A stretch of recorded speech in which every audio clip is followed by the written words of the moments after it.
భారతి నిడదవోలు నుండి ఇక్కడ తాడేపల్లిగూడెం తైలాభిషేకానికి వచ్చారు. తనకి వివాహం జరిగి 5 సంవత్సరాలు అయింది. ఆయన గర్భఫలం పొందుకోలేదు.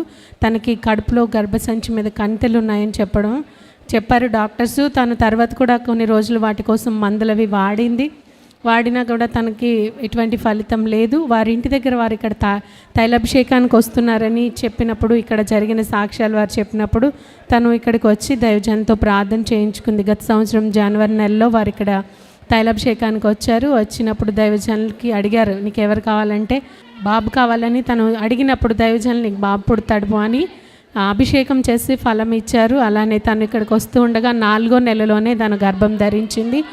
కుమారుడు పుట్టాడు. కుమారుడు కూడా 8వ నెలలోనే పుట్టాడు. కానీ దేవుడైతే తనకి మంచి ఆరోగ్యం ఇచ్చాడు అని తను సాక్ష్యం చెప్తుంది. వివాహం జరిగిన 5 సంవత్సరాలకి దైవజనులు ప్రార్థన అభిషేకం చేసినప్పుడు తన గర్భఫలాన్ని పొందుకుంది. దైవజనులు ప్రార్థన చేసిన విధంగా కుమారుడు పుట్టాడని వారు సాక్ష్యం చెప్తున్నారు. ఈ సాక్ష్యం దేవుడు దీవించును గాక.